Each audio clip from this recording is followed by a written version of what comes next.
And we're back with another team preview here. We're continuing with the crew we've had for these three so far because you guys, you're going to see them as they're released. So, it's all happening in one day, though. That's the movie magic that goes on with the team preview. But we're joined with Custa, AVRL, and Reinforce. Obviously, myself. Once again, we're continuing the exile of the British. I don't want them. We built up an Atlantic seawall. Keep them out from doing anything, both internet traffic and physically. So now we're doing the Washington Justice, which Washington. The Washington Justice. They're an interesting team overall. They've had some ups, a lot of downs, mostly downs as a squad, as a team, as an organization, but they've had some ups here too. And this could be a year for another up, potentially, or maybe a couple ups. So as a general idea, as we're looking at the roster and we've seen their picks, before we get into specifics, what are our feelings? What are we putting out into the air spiritually? I just want to say that I feel very betrayed from last year. Same. I was personally emotionally hurt by their lacking performances. The beer made it more comforting. So if we're getting a repeat of that performance this year, I didn't like their beer. I am kindly asking for more beer in that regard to make me feel better. I will take Avast. What are you gonna? You can send it to me. What are you gonna be asking from the Houston org when they disappoint you? I mean, I don't know what they do down there. Vodka? I don't know. Do they grow no whiskey? No, they do like bourbon down there, right? Yeah, I mean, bourbon? they're like I mean, there's south there'd be bourbon, probably. Yeah, I mean, you do more of a bourbon, but I mean, that's technically deep. Texas isn't so much bourbon like country. I don't think. I think it's more of like other southern areas, but I'm not sure. I'm not a liquor dealer. I don't know. I feel like the bourbon years are over for the Outlaws fans, though. I feel like that's we've already done that team preview, but I feel like if anything, they should drink water this year. Washington, though. Not so sure. Maybe it's more beer this year. Well, we'll have to see. But overall, I hope they can redeem themselves this year because last year was a massive disappointment. We don't want to see a repeat of last year, considering how many talented players they have on this team. And, they've done a decent job picking up even, better talent this year, better suited going into this year. So I'm excited to see more from them. Okay. Are we? Wow, is that our general thoughts? I'm the same as Johnny. They burnt me last year, so like as much as they have same level of talent probably as last year, some great additions. I don't know. I was so excited about them last year, and they kind of sucked. And they still have a lot of the core and the bones of what like they struggled with last year, and they're just hoping that it was kind of just like an off year. So a part of me is just can't get over that aspect of the Washington Justice. So here's where I am, is that I also got baited into rating them super highly last year. So I rated them like up here, and then their actual performance was like more down here. So what I've done is, because I know they've actually upgraded their roster from last year, I'm about here in the middle right now. So this is where I thought they were last year, where they actually were, and now they're about mid for me in terms of the fact they upgraded over a poor season in several positions. So yeah, I don't feel that bad about it. I'm not expecting them to be a top contender this year like it was last year, but maybe more accurate expectations than previously. I actually was one of the people they booed. They jeered at me when I was like, I don't think Justice were going to do that good. And it was entirely based off things that, I was like, the reasoning, there's a lot of reasoning, but essentially, doesn't matter. The reason doesn't matter. What the reason was. But I was right. So realistically, I was the most right. So I feel justified. I wasn't too hurt by the performance, but I was still offended because I was like, you should be better. When I was looking at your roster, you should be better than what was happening. So I was still, even though I myself was not personally wounded, I was offended for behalf of those that believed. Like it felt like when I was seeing something just heinous that someone else really cared about butchered. It was like the latest Indiana Jones movie. If you like, and I was and like everyone's watching that. Well, actually, I love Indiana Jones, so really I was offended personally on a level for that too. So either way, let's then deep dive into the roster here a bit. So let's start maybe where I feel like there was some controversy with it. We're actually going to reverse our role that we're doing. Let's start with support, because last year I feel like support was a lot of area of controversy for the Justice, and this year, how are we feeling of a support line when they have they've got Krillin, opener, and then Vigilante, who is going to be underage for a portion of the season. I believe like the first stage or so, maybe July 1st he comes of age. So yeah, that's like a stage and a half, I guess. I don't know. Mm-hmm. I am in the exact same spot as last year, that I think if this team is going to struggle, it is going to come from the back line. I don't know. I will say I don't know anything about Opener. Never seen him play. I looked at his Wikipedia and it's like he was unless he's just like, Australian Contenders is the Thunderdome in which you just like get way stronger. He was a part of the failed Gen G squad and then went to Australian Contenders, and that's the last time we really saw him play. So I don't know. Maybe he did great in trials. Maybe he is a great player. I can't speak to that. And that gives me concern, especially when we consider other rookies that are coming to that role. Like we just talked about Churong. It's like, can Opener be good as good as Churong? Very, very, very unlikely, right? And then the other... It's just a no. Yeah, sorry. AVRL says it's no, it's a no. And then Krillin and Vigilante. I actually think both these players are pretty good. Obviously, Krillin having a redemption arc through Contenders. I think he was on T1, right? And had apparently he was really good on T1, and apparently he has improved a lot. So once again, solid, but he is also not the highest flex support prospect. And when we're talking about the Washington Justice, the same thing was said last year, where it's like they are trying to put together a championship roster, yet in the support line, they seem to have fallen short. Vigilante solid, but as we said, it's going to take a couple of months for him to come up. So, by the way, I've just kind of discovered this is the reason I was asked to be brought on to the team previews today, because it's like Australian Contenders. Who's the only person in the world that's like seen Opener? Oh, I think we'll get AVRL. He's seen Opener. Yeah, I mean, we were discussing it. It's a very you make yourself valuable, AVRL, with that. You fill a niche to where no one else has it. I've got the whole monopoly on Opener information. And now you'll be sad to know that actually my opinion on Opener is that I don't really know what to say here, because he didn't do that well. Gen G, generally speaking, wasn't that great, and has only ever had like one good run ever, and that was the Gauntlet run in 2020. And I can't even remember if he was a part of the squad at that stage. So I have to go check that. But okay, yeah, he played in Contenders Australia. I casted him. I casted Contenders Australia. His team didn't even actually win Contenders Australia. I believe they came like second or third. Yeah, so they didn't even come second, sadly. And I know he was an important part of that roster, but it was like a kind of like 5 Koreans and Kuffer or something in Australian, so it was a bit of a weird roster. The problem is, even if he won Contenders, and he didn't, but even if he won Contenders, I don't know what I can do with that information. As sad as it is for me to say, you can win Contenders Australia, but you would have to play in like a gauntlet for people to actually like really get a gauge, and for me to even get a gauge, because I don't see their scrims behind the scenes of who they're scrimming, what their results are.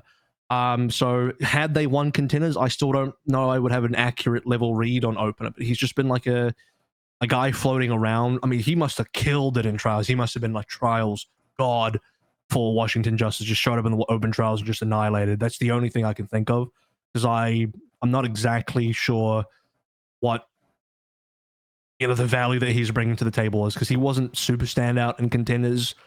And yeah, sadly, I don't have more to add to that. I think people maybe look at me as like, well, you cast him. Do you have the answers? And I'm like, but yeah, it's just like real murky water, milky answers, real fogged answers. Like, I got a real fog brain for Opener. I don't know. I mean, I have the answer. It's because they played with Closer. Now they have to play with Opener. Start of the new game. He said it. He fucking said it. He was the one. I mean, it has to be said. It has to be said. It has to be said. It was clearly a thematic reasoning for this. We're Christopher Nolan is running the Washington Justice, and we're doing just dark themes. Like, that's what we're doing from now on. So, okay. So, Opener not looking too great, and Krillin maybe on a redemption arc a bit. What about Vigilante? Is cracked. He's fucking cracked. Vigilante's unreal. So this is like, if the flex support, I think, hierarchy goes, Finn is your number one prospect for flex support out of Korea, and then Vigilante right after that, with no question from me. Vigilante's so good. Where's Krillin on that list then? If you're like, is he further down? Like, how many more places do you go down? Like, are we expecting, like, in a world in which double flex support is, that's probably ideal for the Justice, what we're looking at here, like Krillin and Vigilante. But like, do you see Vigilante playing over Krillin almost 100% of the time if they're not playing double flex? In theory, unless something changes, and unless like Krillin just like, I don't know, he's secretly like, oh, he is actually a Saiyan and not just a human. He can actually go Super Saiyan. Then maybe, Krillin is. Can I ask you this? This might be a good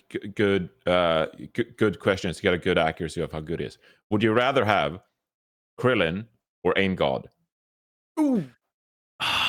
I actually think I would rather take Krillin, and mostly that's because that's a of good T1 sign. success. That's a good sign. It is. Now we're That's- talking here, Washington fans. The Justice fans just got a massive shot of hope, and they're like, they got there. And Philly fans just took a shot to the heart. No. The reason is because of T1 did so good in contenders compared to CC, who just like kind of shat the bed a little bit. Also, I think Krillin's just that younger player. I think people have like this negative attitude about Krillin because of his like performance on. Did he even play a game on London? I legitimately can't even remember. He did, and like honestly, I'm even on Krillin just because I find the whole situation with London funny. I don't Right. really have a huge opinion on him as a player because there's not enough data from like Overwatch League, right? I'll be and, real, like, from T1, he looked decent. Yeah.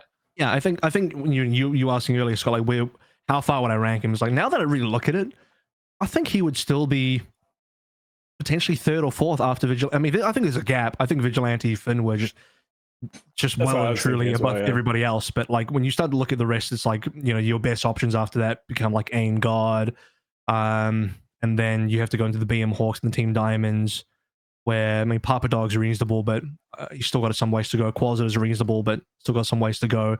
They're probably like players you'd go for if you're really desperate to fill out positions and you want a Korean player, then boom, you got it. But I think Krillin is probably an underrated pick. I think he's underrated by the fans a lot, but he's also in some ways correctly rated because he is definitely not as good as Vigilante on paper coming into the season as a well, I guess he's a returning player, isn't he? So yeah.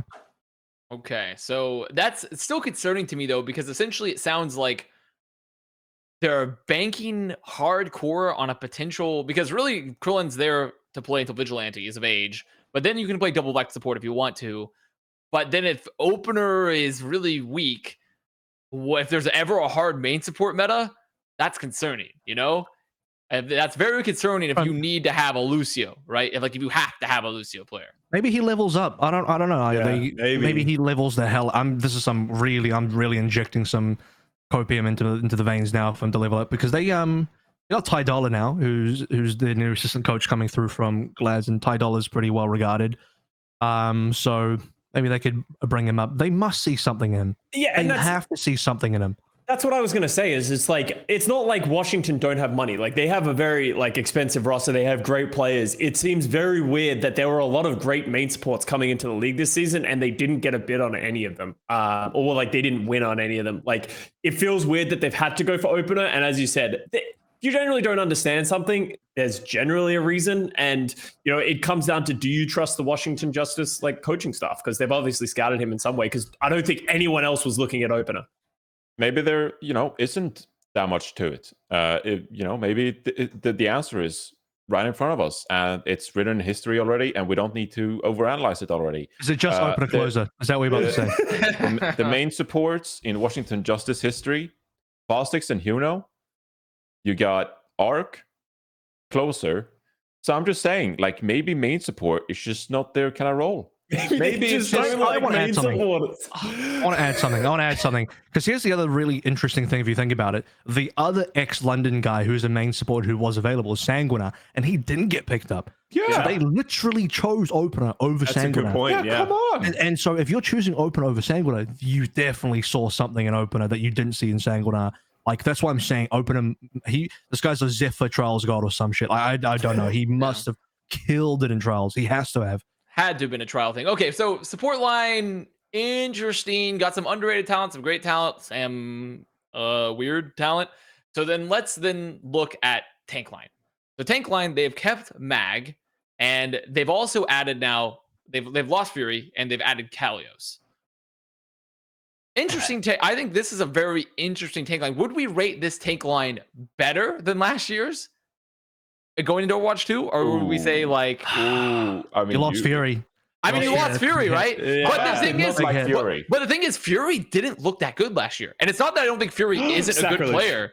Fury didn't look very good last year. He didn't. Fans molding right now. He didn't. But historically, Fury is obviously a really good player. So to me, that's a blip in the radar. I think he was just stuck in the septic tank that was the Justice at the time. So sure.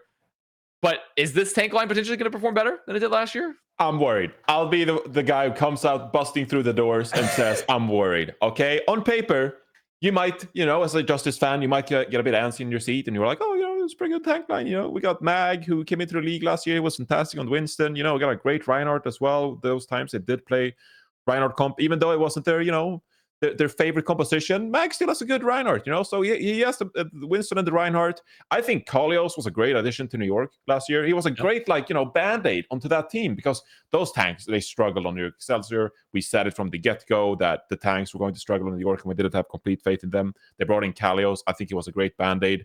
But, I'm worried about the flexibility of this team. If you're asking this team to start playing Wrecking Ball again, Jesus Christ, I might just have to leave. I'm not going to be part of the broadcast anymore. I'll have to pay someone else to analyze those games, because I don't think I can bear witness to Mag's Wrecking Ball anymore. Who's going to play Doomfist for this team? I mean, you got the Winston, you got the Reinhardt. I can see that happening. Kalios, sorry, Diva. But I have concerns. If this team is forced to adapt or start messing around with their compositions, this is not the tank line that I would pick first. Johnny, I do think all tanks going to have to probably learn Doomfist. I'm one of the few. I don't know if I'm one of the few. You're right. That's a silly argument for me. I'm one of the people. I'm one of the people out there that is just some people. I kind of put this narrative out there as well. So I'll take back what I put out, which is that maybe some DPS would come out and play Doomfist for their team on tank. But the more I think about it, and the more I look at it, I don't think that's going to happen. I think the tanks will just learn Doomfist. And if there are Doomfist DPS players on the team, they will just have to teach Doomfist to their tank players as the optimal thing to do. So, but the flexibility point still stands when it comes to Mag. Sure. It was a real issue last year when they couldn't play Winston or Reinhardt. So it was really. What about the one time he did Fearless and the fans couldn't get over it? No, okay. No, I can't even remember what game it was. I think I've it was on Gibraltar, the Route 66 one, where I watched and here's the thing that I'm going to defend Mag on is it was not just Mag. Assassin was having a stinker of a stage as well. All right, there was some coaching issues. There had to have been. It felt like they just lost all of their confidence. No one was working together. No one was doing anything. So I will give Mag the benefit of the doubt on that one, because I think his mechanics were fine. It just felt like he just forgot how to work in a team or something like that. I like Kalios. I think this tank line is fine. I think the concerns that Johnny brought up are very valid of I don't think this is a top end tank line, and I don't think you can put Mag on the pedestal that we did last season. So if they can just play Winston Saria, sign me up. I'm down. Fucking go. You get a chance. But yeah, the flexibility is definitely a good point by Johnny. Yeah, I'm pretty. Oh wait, they can't play Winston Saria because it's 5-5. But if they can play Winston or Saria, I think it meant Winston or Zaya. But okay, so the tank line looking all right, but maybe not necessarily a top performing tank line, which is weird when you think about it when you include Mag in that list. But do you disagree? Do you want to celebrate him? What, Mag? Do you want to celebrate him? No, give the Justice Sound some hope. I think we're being really down on the Justice. I mean, I will say his replacement, Kalios, is a pretty good replacement. Honestly, he's been pretty solid. In his play, I think he's one of the original 5 KSR Zarias. But also even after that, now more recent times, he's been pretty decent. I think he's been a pretty good. It's shocking to say this, but there's no way that he will perform. I will imagine he'll perform about as good as Fury did last year for the Justice, if not better potentially. So also, I think is AVRL here? He's very frozen. Yeah. Oh, you were so still. You were so still. Yeah, I was trying to be invisible. I was trying to turn invisible. I thought you were DC. It didn't work though because you saw me. So I didn't see you. So yeah, I was just waiting for my turn. Don't worry, I'm patient. Is what I am. Okay. Well, is this for the tank line turn that you want to go for? Yeah, sure. I think I'm one of the few. I still really believe in Mag. I still really do believe in Mag. I think last year wasn't a good representation of his caliber, and I think you could say that about their entire roster as well, which is kind of weird. It's just the whole last season is just a bit of a blur. It's just one of those ones you want to forget, right? Somewhat we all say that about every single one of their players, right? Of they're all theoretically good. Someone has to be sus. Someone I don't know who to blame. Is overrated. And I don't know who it is. And it's not Bebe because he's about to win the 2020. He's about to win a championship. He's about to win a championship. So it's not him. Okay. So, but we've all seen. I think we've all seen Mag absolutely fry in contenders. When he was on Runaway, he was so good. I talked about him as a Rookie of the Year candidate because he was fucking insane. He was one of the best players coming out of contenders. One of the best players. And even before he was eligible, like even the year prior when he was just underage, he was still like really good, but just obviously couldn't come because of age.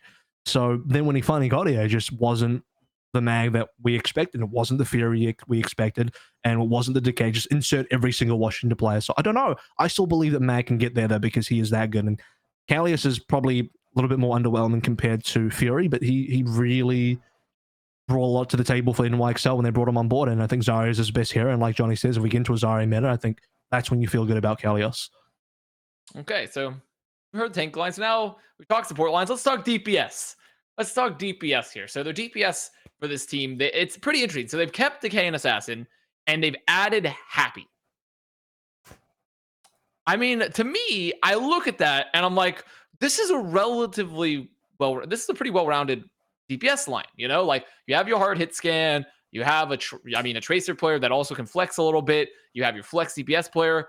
But I do wonder how they all fit together, and also what the Decay situation is gonna be, and also does Assassin go troll mode again sometimes on the Sombra? Like I don't know, but he kind of fixed that after that one particular stage. So like, what are we feeling about the DPS line? Looks like an upgrade to me. Yeah, in my opinion. Like Happy hit scan was really good on the Houston Outlaws last year. Like you can't really doubt his ability. I think he's better than Jerry, and I think. The issue that I think the Washington Justice ran into last year is I was never happy with Decay getting benched so that Jerry could play hit scan, right? Like that just... Apparently that was Decay. Decay was like, I don't want to play long range hit scan. And which was the problem. What I'm saying is I'm more comfortable with Happy going into that role, right? Because it's like I know Happy is a more storied veteran hit scan. Decay is interesting. And I think here's where I have a problem with the Justice and this DPS line. Assassin did assassinate the Washington Justice like in multiple matches in that season. Like he had a real stinker of a series. And then Decay has had multiple instances of coming out reports that he is not playing well with the team, of he doesn't want to do something, he doesn't want to play, he's not confident or anything like that. And then we just don't see him. We know the caliber of player that he is. We've seen it when he does play the matches, but he's just got to get into the server. And if they can fix that issue, Decay can be confident in the team and trust everyone around him and just play the potential. They can be sick, and Assassin doesn't, like mess with everything. I think it's a good DPS lineup, theoretically on paper, but something, I don't know. I've just been burnt by Washington Justice. I don't trust them at all. We answered the question. You guys remember the question was like, oh, well, we all say they underperformed, so whose fault? I think Scott's just like, yeah, it's Decay's fault. Just right. It's hard to even pinpoint him, right? He didn't play, correct? So you can't even really pinpoint him as the underperformer if he didn't perform at all, if he didn't show up. He's an easy antagonist to latch onto. If you want to blame someone, just fuck Decay. Yeah. It's the problem of everyone. I will say, I'm so delighted with Happy joining this team because I think it changes the entire DPS dynamic. Because last year, we were looking at Decay, we were looking at Assassin, we're like, these are the two guys that are going to make it happen for the Washington Justice. They have a good tank line with Mag and Fury, but ultimately, it's going to be amazing because Decay and Assassin are going to combine their DPS skills and just take over the matches and just run over some of these teams. And there were a couple of matches that we saw that happen. But for the most part, like Assassin disappointed and Decay didn't want to play long range hit scan. And anytime you got Jerry into the lineup, I'm just like, this is not what the Washington Justice season was supposed to be like. But now you add Happy onto this mix and he's like a staple pillar. He can be like the fallback guy in case you need someone to perhaps pick up the slack if Assassin is not playing super well. If Decay doesn't want to play long range hit scan, fine. Just let Happy come into the server. He can play the Soldier, Cassidy, Widowmaker. I'm happy with that because he's happy. That's going to be a great single pillar to lean back on. You couldn't lean back on Jerry to take over some of these games and carry for this team. But with Happy, you can do that and you can change up the DPS lineup and do so many more things.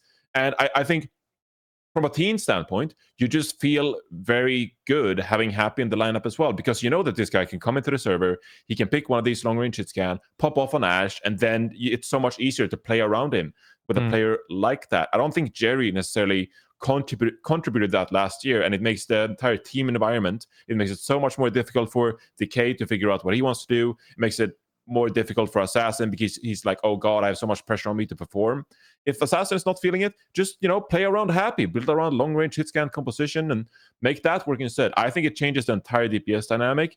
So I feel way more comfortable following this DPS line compared to last year with Jerry. Even though it's just like a small single change, I think it's going to really alleviate the pressure on this DPS lineup. I also think Happy could be like the new kind of protagonist of this team as well. It's not like that everyone talks about Decay as like the primary guy on this team. I think Happy you could even have situations where I wouldn't be surprised, Decay doesn't want to play for X, Y reasons. Cool. Assassin and Happy will play and you're going to get a good lineup. That's it's fine. a good lineup. I'd be fine with that. And, if Decay is not comfortable long range hit scan, well, guess who is Happy is he's great on those. He's going to be amazing on those. So Decay doesn't need to play him. That's fine. Decay can focus on Tracer, whatever else he wants to play. Sass will cover the projectiles. Happy will cover the hit scans. Decay will play what he's needed. And if we get old Decay back, we're just going to go full to carry mode. That's fantastic. But yeah, you're not stuck in a situation where your next best player on the DPS is Jerry, which doesn't sound great. So there's some real firepower with Happy. I think that's one of the biggest. No, that it really is just the biggest upgrade piece. This biggest piece they brought onto the roster. I mean, that is the one player that really ignites some hope for the Washington Justice lineup. Yeah. Okay, so to me, I look at the lineup and I agree. Okay, you've kept good pieces with Decay and Assassin. You've added a great piece with Happy. But what about the flexibility of this roster? When you look at like metas where like you might be wanting to run like a double flex, right? Because Decay can flex a little bit, but he's not really a full flex player, correct? Like isn't he like more of just like he plays Tracer, some hit scan, and then like Genji, pretty much? Like, does he play like a full range of flex heroes? And secondly, what if like I don't really understand like when you're looking at like some metas where potentially where you want to have Happy in, but also you still want to have your flex player in, but then you might ever need to play Tracer. Like, what's their situation? How are they dealing with that, right? Compared to a lot of teams. Like, if you ever need to swap. Like, to me, when I look at the DPS line, you have good players, but because of the Decay hero pool, unless he changes up that hero pool a bit, it doesn't seem like they have a full range of like, oh, we're going to be comfortable playing every meta now with this DPS line.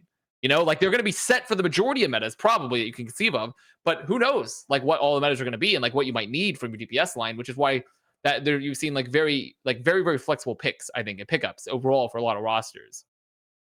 I think that's a interesting point. I think it's just more. I agree. I was like, they take out Decay, I might be unhappy, and I feel like I'm just opening that chestnut again of like. I agree that Assassin Happy could potentially not be able to do the same things. I agree that Decay's hero pool is a little weird. I think they'll probably be fine, like unless we end up in like a Pharah Genji meta or something like that, where I don't see that being too much of an issue. I think that these are one of those rosters, especially in all roles, where they've covered the double tanks, they've covered the 3 supports, like they have 3 DPS. Overall, I think their flexibility should be pretty fine. Okay. I might say something sacrilege. I don't remember entirely, so don't quote me on this. But didn't Happy play a kind of decent Tracer for Houston last year? He did last year, 2020. Well, that's when they were trying to figure out. He did play a little bit of Tracer, but I can't remember if it was enough for the sample size was small enough to where I'm not going to be like confident saying, oh yeah, Happy can play Tracer at the highest level, and. So that's the biggest problem I have is that like he's not a dedicated like, oh yeah, we know we can put him for sure on Tracer, but he could fill some Tracer. He could. That it could be. It'd be a cursed lineup to see like. But then also then who Tracer plays and Assassin and they're flexing. Like but then it's still like if you need a hard hit scan player, right? Like you'd still want Happy in the server over Decay. Yes. So that's the problem you run into, right? It's like okay, Happy could fill Tracer, but if you need a hit scan, like Happy's also like. Your hit scan player, so it's like it's just weird, Do all 3 of them play Tracer? Did we see Assassin Tracer? No, I don't think Assassin. No. Assassin he does play Tracer. Assassin does play Tracer. Oh, he didn't contenders. He didn't contenders. Yeah. I think the Happy fill line is quite accurate. I think you would only really want to see Happy on Tracer as a fill. I think part of the reason for Houston is if you want to play Tracer Sombra, then obviously Dante's going to be a Sombra player, right? And so then Happy kind of has to be a Tracer player in some ways. But I don't expect Happy to play Tracer this year when Decay is known for a Tracer, and then even then Assassin's probably a more well-known backup Tracer. So yeah, but I don't think the flexibility is kind of a huge issue. I think Happy and Assassin kind of cover most of the heroes, and then you have Decay's hero pool that can just kind of maybe you just have a Tracer specialist, and that's fine. I mean, Atlanta are happy to do that. Yeah. I don't see too many major holes here because Decay's hero pool is just weird enough that it covers bits and pieces of both projectile and hit scan, which can be quite rare, or at least not most players don't do that. So that's fine. But I think Happy just probably plays he probably replaces Decay on so many heroes like the Widowmaker. That used to be one of Decay's signature heroes, but then there was the whole long range hit scam whatever thing last year. Yeah. So, cool. Decay doesn't want to play Widowmaker anymore. Happy's probably going to be better on that anyway, maybe. Okay. And then as the final point, we can end up on the coaching staff. It's this pretty much like the same. I mean, they've kept Supreme as head coach, right? So Supreme was head coach before. And then they've added Ty Dalla and Chilwa, I believe. Chilwa was there last year. Oh, was he there last year? God, I can't. So on some of the assistant coaches, like they're just a myriad of them that are just hanging out. I'm like, what? I can't remember who's where. So okay, so they've kept Supreme, kept Chilwa, and they've added Ty Dalla. Yeah. Myself personally, Supreme and Chilwa resided over this team when they couldn't figure out how to play the game of Overwatch. So I don't really know if that should inspire confidence, especially because they had good quality players last year, even if they weren't like necessarily always top tier. You know what's funny? This is how cursed this team is when we talk about players like, Mag and Fear, they didn't play their potential, Decay didn't play their potential. Chilwa also, I think, wasn't at his potential maybe as well, because he was part of that very successful O2 Blast run in 2020 in the first season. And then when Chilwa left the team, O2 Blast turned to shit. And that's, by the way, for anyone that is just like anti-San Francisco, and if you ever want to just see proper fail and just like shit breaks, just watch that second season of 2020. And then you get to see O2 Blast and proper shit breaks and just don't do anything. That was the season that Chilwa wasn't part of the team. So Chilwa was kind of credited to a lot of success from the coaching position in that first season success for O2 Blast. And then he comes into Washington and not a lot happens. So, I mean, the curse of like people not being at the potential extends even to the coaching staff. Yeah, I can't speak to any of these coaches. Never talked to them. Never thing. The only thing I can see with my eyeballs is that the Washington Justice last year had good players and they looked poorly coached. Their compositions were bad. Their substitutions were bad. Their teamwork and strategy, it looked like there was a massive disconnect. And at that point, you need to recognize that there's a failing within the coaching somewhere. I can't tell you how. I can't tell you where. I can't tell you whose fault it was, but something struggled with the coaching staff. Maybe Ty Dalla comes in with the Gladiators approach and gives a little bit of growth. Maybe it was just an off season, but I am a little worried about the coaching staff after such a poor 2021.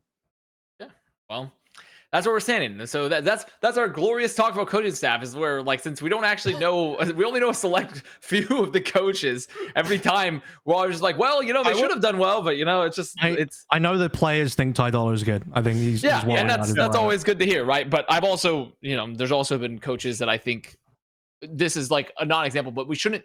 Obviously, player recommendations are good.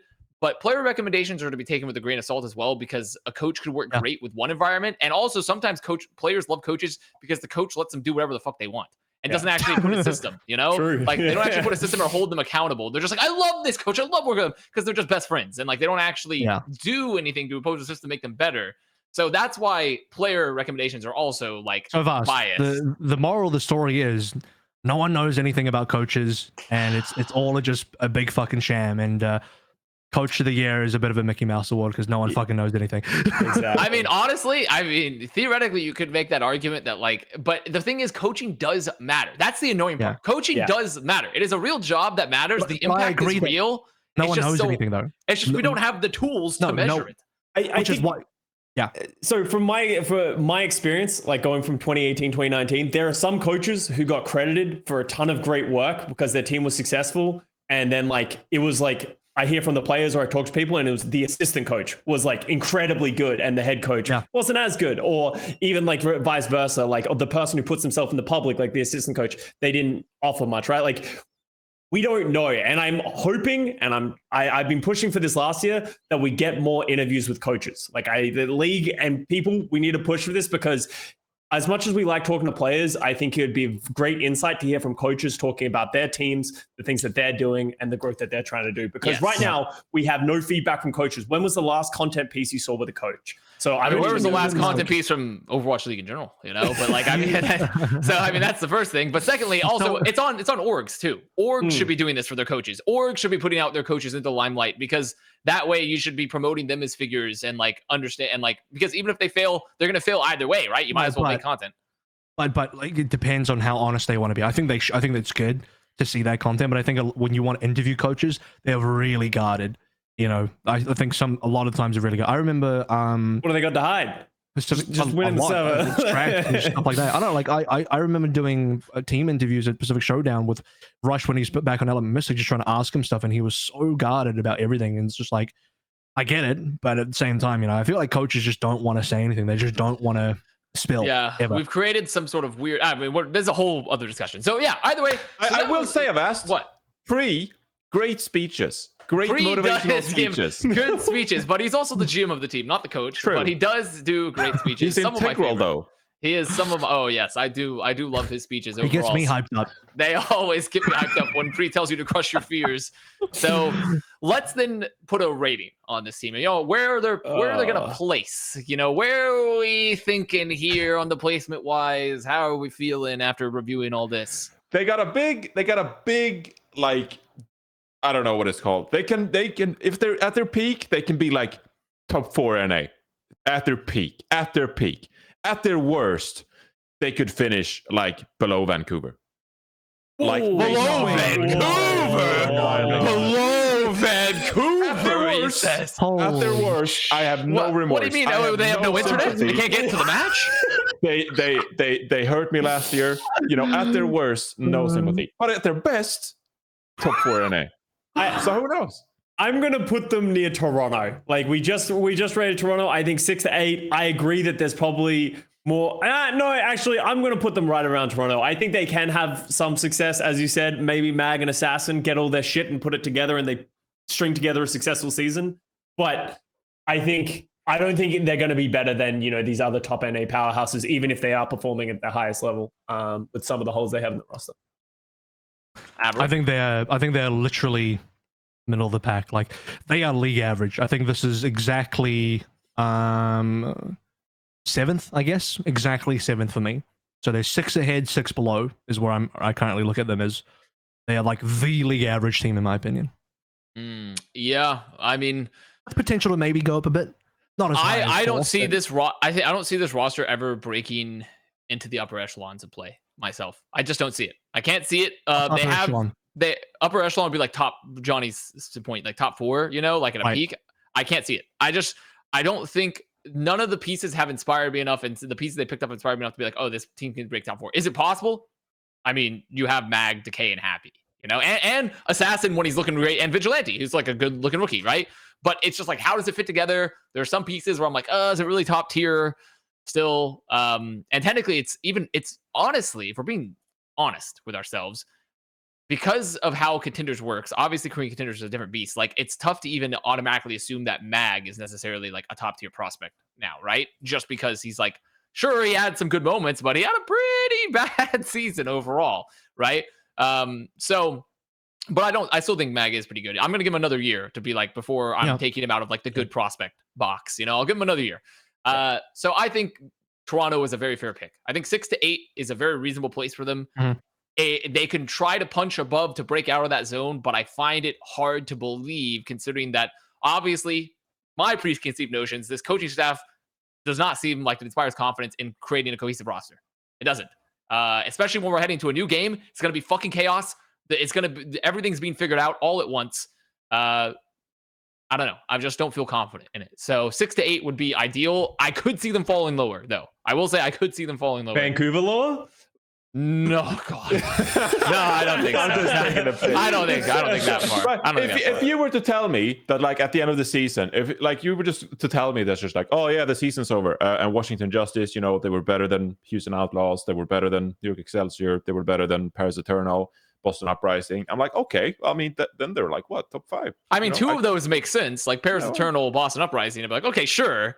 But then you tell me Houston and New York, and I'm like, oh, I'm not sure. You don't think there's a chance those teams can, like, you know, disappoint and be like, oh my God, they don't have a main support. Oh, there's always a chance for Houston to disappoint. Don't you worry. Don't you worry one moment about that one. Well, exactly. So that's let's wrap it up. Let's wrap it up. So that's been the Washington Justice preview here. Good beer. Let us know, you know, how you're feeling about these squads, about Justice. Are they going to make us feel? Are they going to make us feel happy now they've added happy, or are they going to make us feel sad Are they going to be? Is it going to be the opener of a new thing or the closer of a new chapter? Stop. God. Stop. All right, well that's that, and we're not doing a regular episode this week. I might as well add at the addendum here. We're not doing a regular episode this week, but we'll be back, I'm sure, in the following week. Good thing I put this as the last of the 3 team previews, so now everyone can see this information. So there we go. Let's close it out, Kurt.